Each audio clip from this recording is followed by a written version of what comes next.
The year is 2077. The conflict between the world's great powers is at an all-time high. The United States' largest corporations are seeking to capitalize on the moment. Vault-Tec, at this point, is a household name. They've made a fortune off of their Vault technology and military contracts, massive underground bunkers that are sold off to the select few that can afford a place to ride out the apocalypse. But like Transformers, there is more than meets the eye.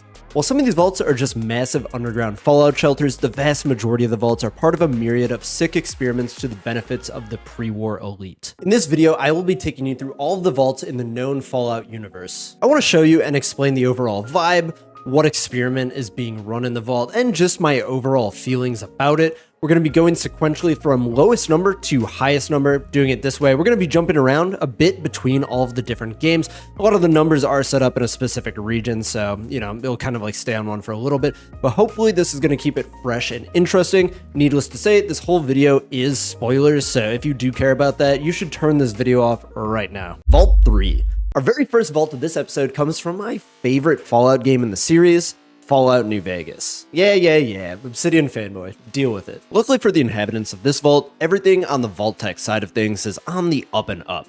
This is what we're going to call for the rest of the video a control vault. No experiment from Vault-Tec, just your standard well-equipped doomsday shelter. Unfortunately for these vault dwellers, all good things must come to an end. Due to a water leak, they were forced to open the doors, and while the vault doors are often meant to keep the vault dwellers in this case, they were the key to keeping the wasteland out. It didn't take too long for a local band of raiders known as the Fiends to take over the vault. The Fiends are notorious for their drug use, hence the name, and they established this vault as their new base of operations in the Mojave. As seen by the Courier, the base is inhabited by those same Fiends, and unlike the Fiends outside of the vault, they're actually not initially hostile, and you can walk around and explore the vault if you pass a simple speech check. Unfortunately, the vault is a shell of its former self, and it's clear that the Fiends have not been taking care of it. Graffiti line the walls, and it just has a really dingy overall feel to it. Vault-Tec would not approve. Vault 4. This one's from Fallout, the TV series, which personally I really enjoyed. A lot of my friends had some mixed reviews on it, but I thought they did a really good job with this. Because it's from the show though, I'm not sure if I can show any clips or if they're gonna copyright strike me. Vault 4 is an experiment vault, and unlike most of the other experiment vaults here, the experiment is actually known to all of the inhabitants as they are gonna be the ones who are running it. The vault is a social experiment to see what the results will be if a vault is governed exclusively by scientists. This devolved into the scientists opening the vault to allow in outside survivors to be used for genetic experiments. Eventually, the test subjects grew weary of being experimented on, they overran the scientists, and took over the vault. Nowadays, as seen in the TV show, they're actually using the vault as a sanctuary for outsiders. This is what the vault scientists originally built the vault as in order to lure in the outsiders to use on the experiments, but without the scientists, the experiments are no longer going on. Overall, I thought this was a really cool idea for the show. The whole time I was convinced that the vault dwellers were actually the bad guy scientists. The twist at the end totally got me. Vault 8. This vault is from Fallout 2, which is the only Fallout that I haven't played yet. This is really unfortunate because there is so much lore behind this vault and what ends up becoming of it. This is one of the very few vaults that worked perfectly as intended. Control vault, no experiments, nothing malfunctioned. The vault dwellers open the vault and use their GAAAARY to start to recolonize the surface. Since we're going to be talking about these a lot, GAAAARY is an acronym that stands for Garden of Eden Creation Kit. It's a terraforming device that was created by Vault-Tec. Its purpose is to make the wasteland inhabitable once again. The city that formed from these vault dwellers was named, very creatively, Vault City. Interestingly, someone at Vault-Tec messed up something when they were ordering all of the equipment, and Vault 8 got all of Vault 13's water chips. The vault now serves mainly as storage for Vault City's reactors and for medical services. In my opinion, this seems like one of, if not the most successful vault, and one of the very few that fully went as intended. Vault 11. Back to the Mojave we go. This one's from Fallout New Vegas, and when I think of Vault-Tec experiments, this vault is the first thing that comes to mind for me. Upon entering the vault, you are bombarded with election signs. The further you go down, and if you pay more attention to the signs, it becomes clear that there's something off. The signs aren't being posted in an effort to get elected, They're being posted in an effort to get other people elected. This election is an election for yourself to be sacrificed in order to save everyone. It has been told to the Vault dwellers that if they refuse, life support systems would be cut from the Vault and everyone would die. However, this is all a ruse. If they choose not to sacrifice anyone, no one's going to be killed and the Vault will open. Due to the extreme risk of the scenario, voting blocks were developed in order to try to vote others in. These blocks became extremely powerful and started coercing the Vault dwellers to do their biddings, and this coercion would ultimately be their downfall.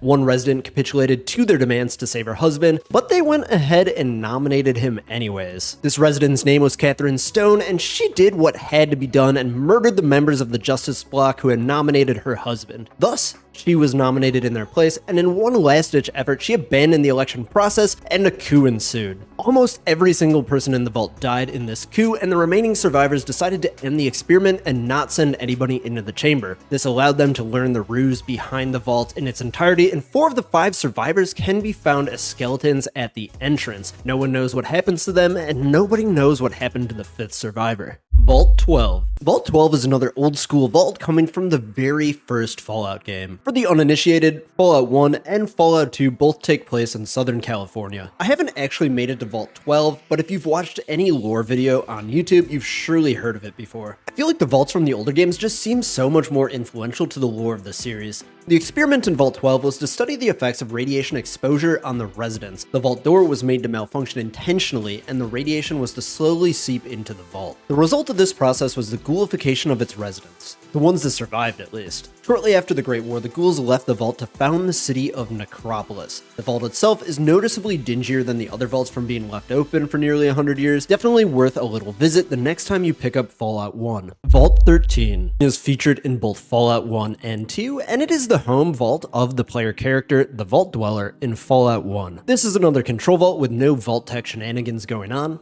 Lucky for them. This vault was meant to run for 10 years and support 1,000 people. They never really seemed big enough for that in-game. Vault 13's water chips got sent to Vault 8 by mistake, but they did get an extra GEC to make up for it. Due to this misshipment, their water purification system malfunctions, and you have to help them overcome this crisis, and that's the main storyline of the first game. Eventually, if you do beat the game, you do recover the water chip and save the day. However, in Fallout 2, Vault 13 was sent a message by the Enclave that they were all clear to leave the vault. Upon opening the vault doors, the dwellers were annihilated by Enclave troops. After the vault was wiped out, a pack of intelligent Deathclaws were deployed and moved in. The Deathclaws built and organized a real society within the vault until they were eventually wiped out as well. Thank you so much for watching this far into the video. If you are enjoying it, please like the video and subscribe if you want to see more from me. Brand new channel, 2 videos, or this is the 2nd video, so it really helps me out tremendously. Each and every single one of you. Vault 15, another classic Fallout vault with massive lore implications for the rest of the entire series. The vault's experiments involved filling the vault with a mix of radically diverse ideologies to study the inhabitants' interactions with each other. The population got completely out of control and the overcrowding reached a boiling point. Due to the diverse ideologies, overcrowding, and poor living conditions, a large group of the dwellers decided to leave. Those who left took most of the equipment with them. The dwellers who left are likely some names that you've recognized before. They formed several different raider bands like the Jackals, the Vipers, and the Great Khans. The most significant, though, went on to found Shady Sands, the capital of the New California Republic. The Chosen One, also known as you, are hired by President Tandy of the NCR to steal some computer parts from the vault. In turn, the vault comes back under NCR control. Vault 17. Now, Vault 17 isn't actually experienced in any of the Fallout games. It's just referenced in Fallout New Vegas. All we know is that it was located on the West Coast. The only reference we have is from Lily, a Nightkin that we can see around Jacobstown. She was originally from Vault 17 until it was taken over by the Master. She was kidnapped and turned into a Nightkin by the Master using the forced evolutionary virus. Vault 19. Hitting a New Vegas hot streak here. The whole premise of this vault was to divide dwellers into 2 different colors, red and blue. Do any of you guys remember those red versus blue videos back in the day? Man, Halo was the shit. The inhabitants were purposefully driven to extreme paranoia and began blaming the other faction. There's tons of terminals that document the paranoia and the slow, steady drip into madness, but we don't really know the end fate that became of the Vault Dwellers. I'd like to think that it all went down like a match of Halo. We're doing like CTF Human at Beaver Creek, just a bunch of Master Chiefs getting after it. As seen in game and experienced by you, the vault is occupied by the gang of escaped NCR convicts known as the Powder Gangers. The vault, as mentioned before, is divided into red and blue sections that are accessed by keycards. There's also a massive cave system under the vault that plays a part in a few minor side quests. While not being consequential to the lore at large, it's always cool to explore the little experiments that are being run by the Vault-Tec Corporation. Vault 21. This one lies right in the middle of the New Vegas Strip, and while it now serves as a tourist attraction, it was at one time a real functioning and occupied Vault-Tec vault. As a vault on the Las Vegas Strip, it only feels fitting that the experiment being run here is based off of games of chance. All vault dwellers were provided with exactly equal beginnings. The whole layout is perfectly symmetrical. Everybody starts off equal, all disputes are to be solved by gambling, and then Vault-Tec gets to see how that one goes. After nearly 200 years of living this way, a familiar face contacted the vault residents. Mr. House came with a proposal to the dwellers to open the vault, and after what seemed to be an eon worth of hands of blackjack, the vault was his. Mr. House stripped the vault, filled the lower levels with concrete, and transformed the upper levels into a hotel and casino. Made a cool 100 mil. Vault 22. I'm realizing they might just number all the vaults in the same area, like a sequential similar number, because this vault is also right outside of New Vegas. I think this was the very first vault I ever came across in my playthroughs, if I remember correctly. The outside is covered in a ton of lush vegetation, which does stand out against the backdrop of all the arid and sparse Mojave. This one doesn't really have a social experiment going on, but it did act as a research facility for genetically modified plants. The deeper and deeper you go into the vault, you are often attacked by these spore carriers that resemble a person, but like covered in plant stuff. Essentially, there's a fungal spore that was transported through the vault's ventilation system, which resulted in the vault dwellers becoming infected. Eventually, the vault was abandoned by the remaining scientists, and today the vault is full of lush vegetation, these spore carriers, and a ton of these mutant praying mantises. Vault 29. Vault 29 is another one of those vaults that isn't actually physically in the game. It's alluded to by a few characters in Fallout 76. The only thing that we know is that only children under the age of 15 were permitted into the vault, and most of them did come from affluent families. Who could see anything going wrong with this? Vaults 31, 32, and 33. These vaults are all interconnected in some sort of love triangle type experiment, and they are from the TV show. They play an extremely major role because our main character Lucy is from Vault 33. For an experimental vault, Vault 33 is about as normal as you could possibly get. The entire concept for the vault, or I guess these three vaults, is for a captive human breeding program. Vault 32 and 33 were meant to be breeding pools for creating the perfect candidate for Vault 31. Vault 31 was to be filled with cryogenically frozen mid-level managers from Vault-Tec. Vault dwellers from Vault 31 were in on the experiment, they knew what was going on.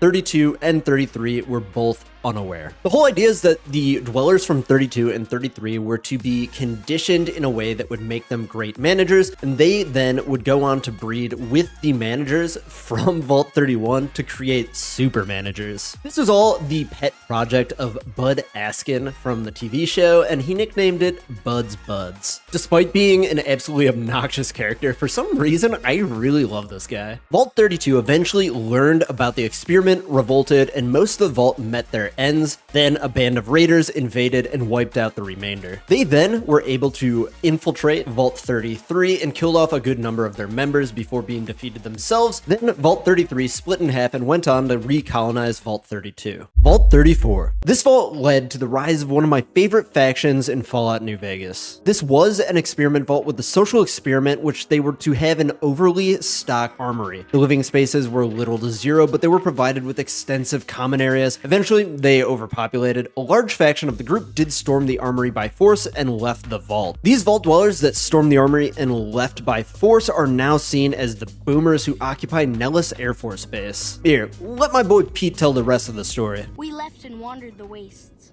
They were savages with knives. We blew them up with frag mines and grenades, burned them with flamethrowers. Here we have prospered and multiplied. Here our mighty guns destroy any savages who might try to harm us before they can even reach our gate. For this last image is our future. To restore the bomber, to fly the open skies in armored safety, raining high explosive ordnance upon ignorant savages. This is our destiny. Man, they certainly raise a certain type of individual over here. But shortly after the boomers left the vault, the reactor was damaged, the inhabitants who remained were ghoulified, and the rest of the vault remains uninhabitable. I am taking massive radiation in this vault, filming this video for you, and this is a must visit. It's full of valuable weaponry in that armory that I spoke about earlier, including one of my favorite unique weapons, the All-American. Vault 51. This is going to be our first vault in Appalachia, one of my favorite regions of the United States personally. It's just absolutely beautiful, and this one comes from Fallout 76. The experiment in this vault was that all of the functions of the vault were to be run by artificial intelligence. First initiative up at the plate for this new AI was to choose an overseer for the vault, as there was no overseer chosen at the start of the vault. The first democratic election was a complete failure when everyone just voted for themselves. A pre-war sergeant gave the AI an idea that a true leader is one who steps up in times of crisis. What would any AI do in this type of scenario? Zax, the supercomputer, in order to pick an overseer, created a series of crises of increasing severity. Needless to say, a sequentially elevating series of crises is not great for a population. Everyone died. Vault 63. We're gonna stick around Appalachia for a little while for this one, and this vault didn't have an intentional social experiment like most of the other vaults. Apparently, if you get big enough at Vault-Tec, they'll give you your own vault, and this vault was just that. It was a pet project of one of these Vault-Tec bigwigs. The vault was originally made to be a research facility. The first project of this research facility was to create a weather control machine. Unfortunately, due to poor contracting arrangements, the vault was not completed before the bombs fell. Most of the inhabitants were irradiated and a large amount of them died. The rest of the lucky few became ghouls. Most of these ghouls started to become feral, so the leader of the vault, Hugo, switched gears. Instead of weather control, we're gonna start curing the feralism in the ghouls and bring them back from the brink. These experiments, while showing promise, ultimately ended up destroying most of the vault and those who still inhabited it. Nowadays, there's kind of like two vaults actually. There's this part that's just absolutely bombed out. This is the part that exploded when they were using the weather machine. But then there's the main vault, the atrium part, which is actually under the owner's mansion. The atrium part of the vault is still alive and well. It's running, functioning as a vault. The only difference is that it is fully inhabited by ghouls. Vault 75. Let's head on over to New England to the Commonwealth because this one hails from Fallout 4. This vault is located inside, or rather under the local middle school, advertised to the public as a way to keep the school's children safe in case of a nuclear strike. You know, just an advanced duck and cover. I think at this point of the video, we can safely conclude that Vault-Tec does not care about the health and safety of these children. Vault was made to run experiments involving genetic modification, hormone treatments, and selective breeding. When the bombs fell, the children were separated from their families and the adults were disposed of. The children then were to undergo decades of selective breeding, and best among them had their genes and organs harvested and the rest were disposed of. Eventually there was a revolt and the rest of the vault is now overrun by the Gunners. Overall, I think they did a really good job with this vault. The little diner area, the recreational area, and the whole observation deck upstairs was a really cool experience. Vault 76. I'll give you one little guess which game this came from. The namesake of Fallout 76, Vault 76 was actually a control vault with nothing overly goofy going on. The vault was finished a whole year before the bombs fell to celebrate America's tricentennial. That's 300th birthday for those who don't know. You start off this game in the vault and it serves as a type of tutorial, kind of like Fallout 3. On Reclamation Day, the day when everybody's supposed to be leaving the vault, roughly 25 years after the bombs fell, the vault dwellers emerge from the vault to repopulate and revitalize Appalachia. The inside of the vault is just super Vault-Tec. They have all these different stations set up to kind of teach you, well, really how to play Fallout 76, but teach you how to survive in Appalachia as a vault dweller. It's just got great vibes overall. Vault 77, or as many of you might know it as, the Puppet Vault. It doesn't actually exist in any of the games, but it was used in promotional material for Fallout 3. This vault had the social experiment to study the effects of isolation on a person. Vault 77 had one human inhabitant. For several years, his mental state deteriorated until 2 years after he was locked away. He found a crate of hand puppets and finally had an outlet. Much like Wilson from Castaway, he gave his puppets personalities and their own little universe together. Eventually, one of the puppets murdered another one of the puppets, and the puppet man escaped the vault for fear of what the dog puppet what it might do to them. While the vault itself doesn't exist in-game, there is one lone Vault 77 jumpsuit that can be found in Paradise Falls. Vault 79. Designated for the atomic number of gold, the vault was designed to store the United States gold supply. Once things started to go downhill with the Great War, the Secret Service transferred in all of the gold from Fort Knox. The intended purpose of this event was to serve as a way to rebuild the United States economy after the bombs fell. The vault was successfully sealed, but not without a bit of drama stuck inside. At some point there was a mutiny, and at another point the reactor started to break down, which ghoulified a large amount of the Secret Service agents. All except for one of the ghouls became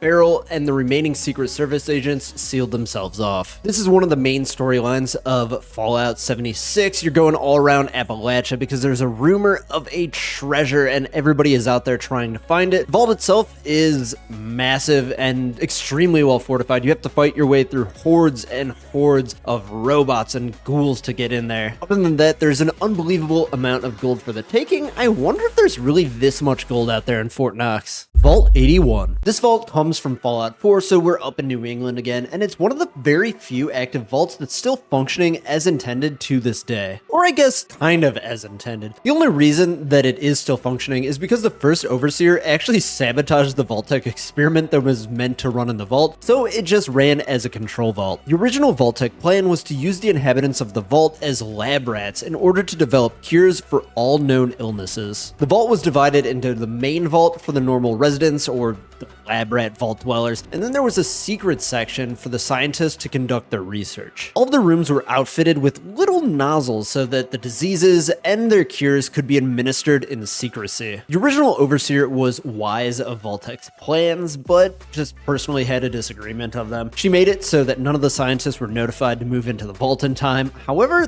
3 of them ended up coming anyways. Those 3 scientists were sealed off in their little secret vault, and they were making some good progress developing that cure. Right before they were moving on to human trials from the mole rats, Overseer sealed the scientists into the vault, disabled the nozzles, effectively dooming them to work on mole rats for eternity. The scientists all eventually died of old age. There was enough food and water and everything to keep them going. At some point they had created a robot named Curie to help them out with the experiments. Curie eventually, after their death, produced the universal cure and is awaiting orders for her to leave the vault. In Fallout 4, the vault is about as normal of a Vault-Tec vault as you could possibly get. Day-to-day people with day-to-day problems. The secret vault has just been exposed by mole rats burrowing through the wall, and Curie can finally get the help that she needs in order to escape and explore the wasteland. Vault 87. Vault 87 is settled in the Capital Wasteland right next to Washington, D.C., and was meant to be a research center for the forced evolutionary virus. Eventually, like most of these situations where they're creating super mutants, the super mutants grow tired of it, overrun the scientists, and they took over the vault.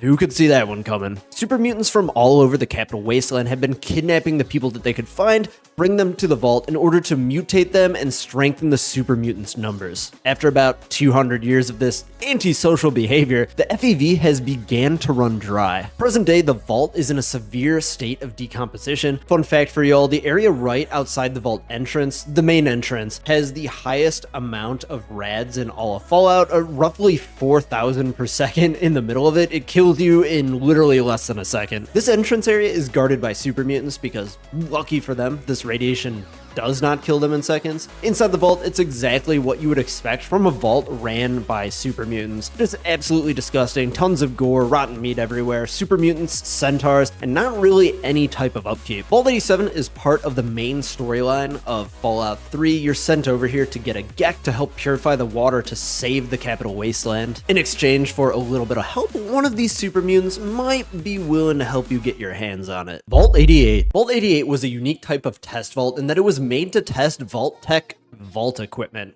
Kind of meta. If testing went well, this would then be distributed to the rest of the vaults. Vault 88 was never finished in time and is basically an empty shell of a vault with just an entrance, security, and power. Vault 88 serves as a player-made vault using Fallout 4's in-game settlement system and is pretty much just that. Its unfinished nature allows the player to make the vault what they will out of it and create their own base of operations. As you can see, I just cannot be bothered and it's completely empty. Vault 92. Vault 92 invited the world's best musicians together in order to preserve pre-war musical talent. Or at least that's what the ruse was. The real experiment that was going on was to test the effect of white noise coupled with subliminal messages. While the preservation of the music was partially a ruse. Vault-Tec did actually fill the vault with musical instruments and recording equipment, so, you know, they actually probably made some sick jams. First, the experiment with the white noise and the subliminal messages showed to be a massive success with an effectiveness close to a 100%. Soon, though, the mental state of the musicians started to rapidly deteriorate, with many going insane and murdering their fellow vault dwellers. Eventually, roughly 70% of this vault was either insane or dead.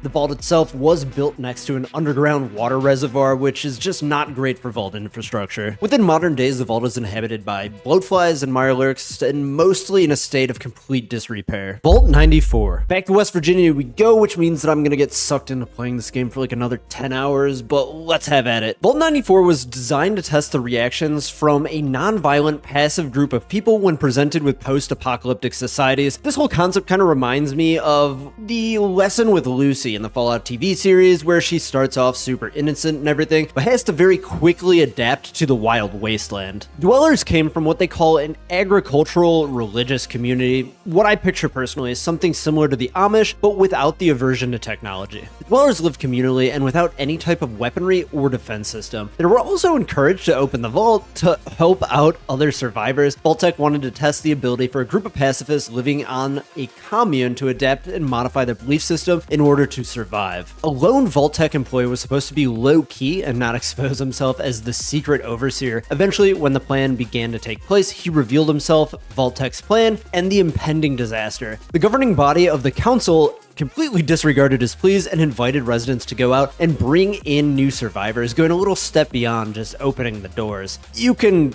guess what's gonna happen next here. Most of the ambassadors were wiped out by raiders, but one did manage to bring back the mayor of a nearby town, believing that the welcoming nature of the vault was a trap. Nobody would really be that nice in the wasteland. He thought they were trying to lure them in. His group wiped out the council, took over the vault, and nowadays the vault is uninhabited and infested with mirelurks. I've really been skimping on the opinion piece of this video, but this vault just looks amazing. Obviously, it's the newest game, it's an MMO, it's constantly being updated, so it's just gonna graphically look the best. But this is just what I feel like that plant vault from Fallout New Vegas could have looked like, you know, if it was made not like more than 10 years ago. Vault 95. Vault 95 was created as a rehab center for addicts. The overseer was an elected position from among these addicts, and they were mainly tasked with making sure that the other addicts followed the rules of the rehab center. By the addicts, for the addicts. Like a few of the vaults we mentioned earlier, a few of these vault dwellers were actually Vault-Tec planted agents who would periodically open a hidden stash of drugs, then they would document the response of the vault dwellers. The experiment itself was a smashing success. The end result of the experiment shows that when the chems are taken away from the addicts entirely, almost all of them recovered back to a fully high-functioning, normal state that they could just survive in regular society. But once these hidden little stashes of chems were reintroduced, violence completely broke out and all of the bonds within the vault quickly dissolved. Nowadays, as seen in Fallout 4, this vault resides right on the furthest most edge of the glowing sea, personally my favorite place in the game, and now serves as a base of operations for the Gunners. Vault 96. Vault 96 was initially billed to the public as a Noah's Ark to preserve plants and animals during the Great Nuclear Flood of 2077. The actuality of the vault was that it was meant to perform experiments on genetic mutations. The overseer was to demand steep quotas, and when all was said and done, all of the vault scientists were to be exterminated. Right before they finished construction, they added a secret cryogenics bay, which is why it looks like Christmas. The experiments involved the scientists testing out new mutations on their subjects and then fighting those mutations against the other scientists' creations. Kind of like that show BattleBots from back in the day. The scientists learned about their fate and they tried to escape the vault. A botched attempt ended up wiping them all out, but they did manage to upload a virus to the computer that controls the vault, which is why it's open today. This allowed a group of scientists to move in and do their own research on the forced evolutionary virus. They were then wiped out by raiders who wanted loot, and now the Brotherhood of Steel is interested in coming in. Vault 101. Vault 101 is the starting vault for the player character in Fallout 3. It's really hard to put into words like how significant this vault is for the Fallout universe. It's just like the first one that you see on the more modern style of games.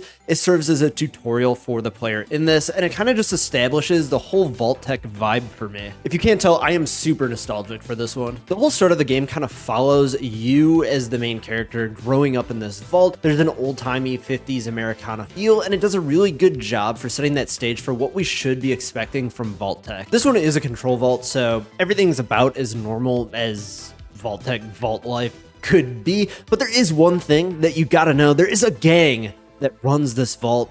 They're the Tunnel Snakes, and they rule. All kidding aside, they're just a bunch of youths who bully you as you grow up, but you can let rad roaches eat the leader's mom, so who's laughing now? The, in air quotes, experiment for this vault was that it's not supposed to ever open. All of the other vaults had a time for opening, usually 10 years, sometimes more, sometimes less. Despite the mandate, the vault has been opened several times and is currently infested with rad roaches. The last moments here when you escape the vault are some of the most iconic moments in gaming history. Everything is going south, the alarms are going off, your dad has escaped the vault, his friend is dead, and they're coming for you.